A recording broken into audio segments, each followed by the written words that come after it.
Suprabhatam, good morning प्यारे बच्चों। आज कक्षा 6, 7 और 8 संस्कृत अनुवाद बनाना सिखाया जाएगा। अनुवाद बनाने के लिए क्या क्या आवश्यक है, इसे हम जानेंगे। अनुवाद बनाने के लिए सबसे पहले कारक का ज्ञान होना आवश्यक है। कारक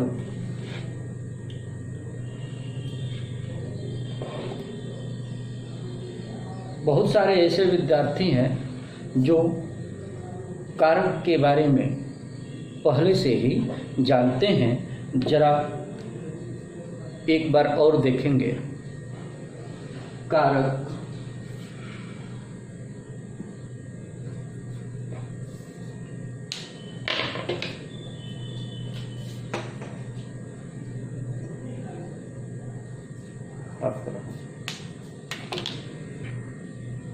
कारक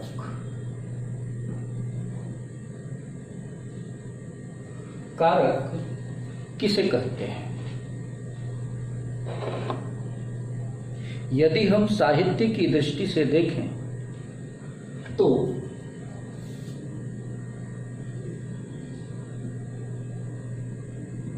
क्रिया से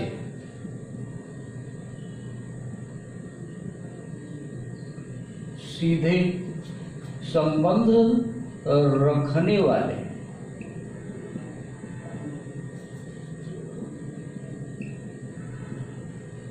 अव्यय पदों को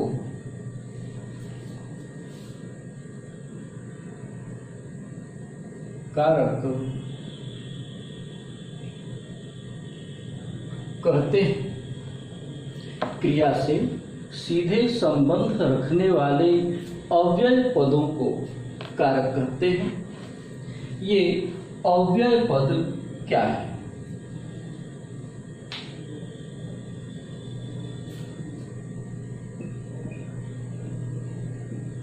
अव्यय, अ मीन्स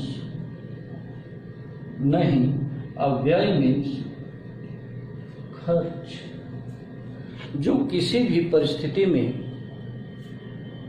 खर्च नहीं होता है।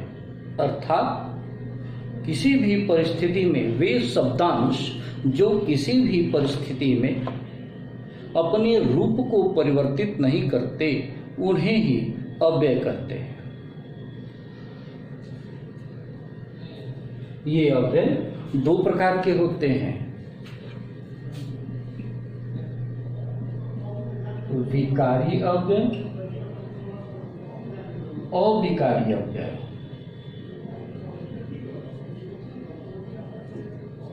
विकारी अव्यय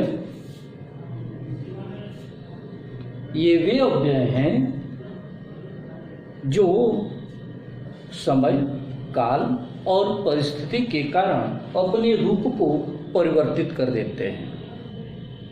अविकारी अव्यय वे अव्यय हैं जो किसी भी परिस्थिति में अपना रूप परिवर्तित नहीं करते।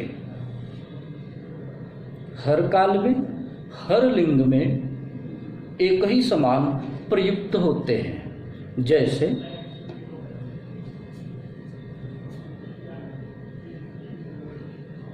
राम भी आम खाएगा, रानी भी आम खाएगी। लिंग बदल गया, क्रिया का रूप बदल गया, लेकिन अव्यय पद वैसे ही रहा। यही है अव्यय पद। वे शब्दांश जो किसी भी परिस्थिति में अपने रूप को परिवर्तित नहीं करते, वे अविकारी अव्यय कहलाते हैं।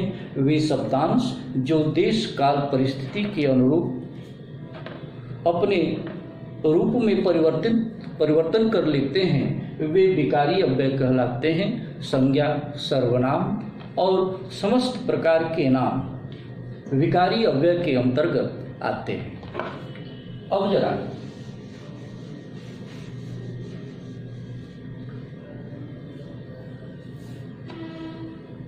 क्रिया से सीधे संबंध रखने वाले अव्यय पदों को कारक कहते हैं। इस वाक्य से आप क्या समझते हैं?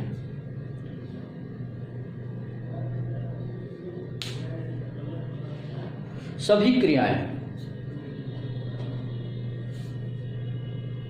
किसी न किसी परिस्थिति या अव्यय से जुड़ी होती हैं।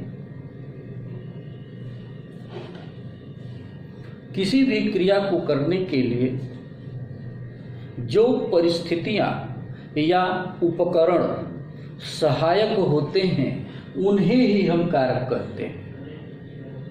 किसी भी क्रिया को करने के लिए जो परिस्थितियां या उपकरण सहायक होते हैं उन्हें ही हम कारक कहते हैं। संस्कृत में 6 कारक माने गए हैं।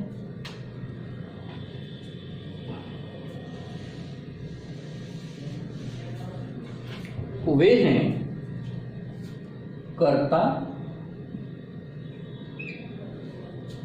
अर्थात क्रिया को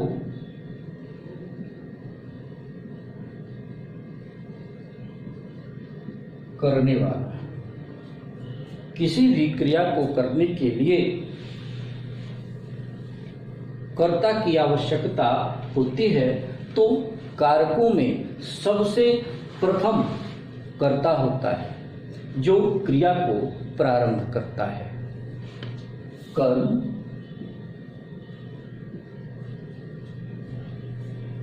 कर्ता अपनी क्रिया के माध्यम से जिसे सबसे अधिक चाहता है वही कर्म है।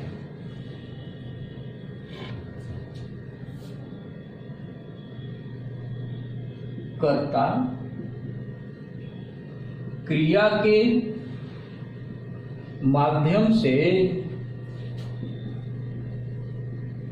जिसे चाहता है। कर्म कर्ता जिस माध्यम से क्रिया को पूरी करता है। जैसे सपोज कीजिए कर्ता राम खाता है। यहाँ खाने की क्रिया राम कर रहा है, इसलिए राम क्या हो गया? कर्ता हो गया। राम आम खाता है। कर्ता अपनी क्रिया के माध्यम से क्या चाहता है? आम को चाहता है, आम को ही खाना चाहता है, अतः आम कर्म हो गया। राम हाथ से आम खाता है। करण कर्ता जिस माध्यम से अपनी क्रिया को पूरी करता है। कर्ता जिस माध्यम से अपनी क्रिया को पूरी करता है वही करण है। यानी क्रिया का माध्यम। संप्रदान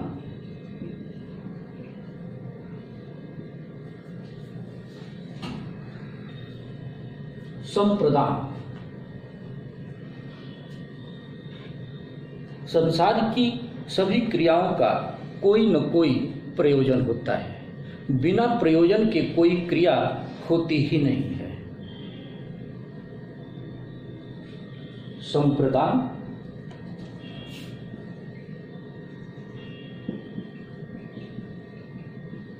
क्रिया का प्रयोजन। बिना प्रयोजन के कोई क्रिया नहीं होती, तो वह प्रयोजन ही संप्रदान है। अपादान, कोई भी क्रिया अनवरत नहीं हो सकती, तो एक समयांतराल के बाद क्रिया से हमें अलग होना पड़ता है, क्रिया को हमें छोड़ना पड़ता है, वही अपादान है। क्रिया से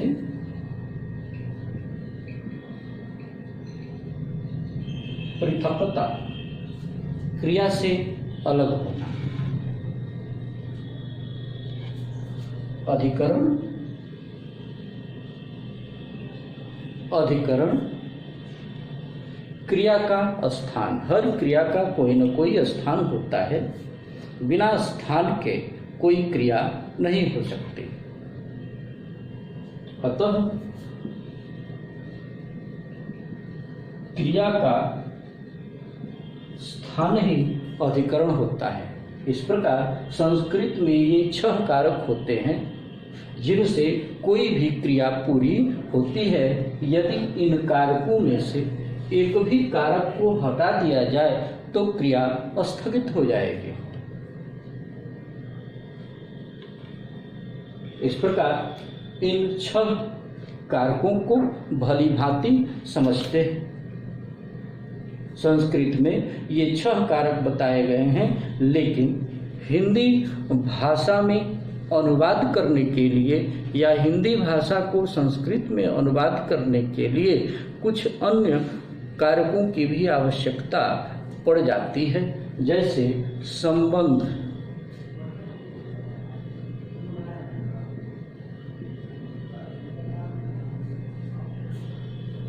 संबंध को भी कारक में गिना जाता है, और संबोधन।